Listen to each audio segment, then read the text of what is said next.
talagang feel na feel ko ang pag-ano. Ang pag-ano. Formal. Ma'am Yali, di si Marga. Formal, Ma'am Albert, yours.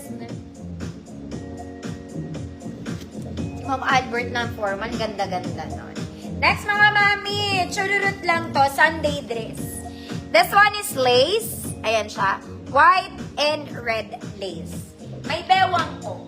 Okay, mas mahaba ng konti sa kasuotan ko, mga mama. Garter siya sa likod, mga mami. Size small, pwede sa medium. Good.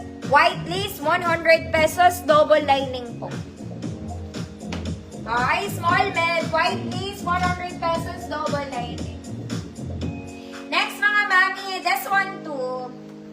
This is a very nice Sunday dress. It's blue polka. Sleeveless, mga mami. Pa-flowy din siya, may layers po. May zipper sa likod, sizes medium ang tag, pero kung small kayo, pwede. Okay, small med tayo. Good. Beautiful. This one, I will definitely wear. Beautiful. Small med po. Ma'am Diana, hi po. Medium ang tag, pero small pwede to.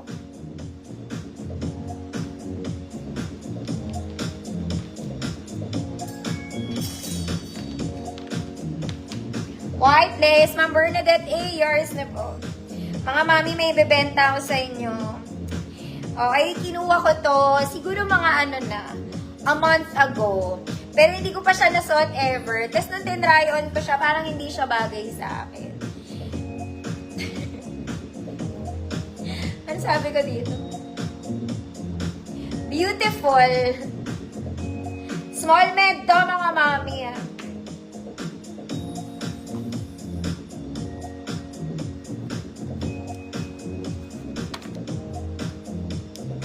Hala, wala. Wala to, mga madam. Really ba? That's beautiful. Okay. Mga mami, this is from Uniqlo. JW Anderson collaboration. Okay, this one is from Uniqlo. JW Anderson. So, meaning, mahal siya. Okay, may pants ako neto, mga mami. Na JW. Okay, pinikitan mata ko lang yon, sobrang mahal, mga madam. For sure, the dress as well. Wala akong dress ng Uniqlo na galing talaga sa store ng Uniqlo, mga mami, kasi sobrang mahal nila. Okay, this one is nice. Okay, may pocket both sides. This is large on tag, pero XL ako dito, mga mami. Lahat to, Gorteres. This one, Gorteres. Soft din yung mga mami. Wide yung atake niya. May garter sa edge, may pocket both sides. Okay, comes big to, runs big siya, mga mami, ang laki niya po. Kahit 38XL kasha dito. Large, 30-32 dahil large on tag siya. XL 34, 36, 38, food collaboration, 150 pesos. Ganda rin na to.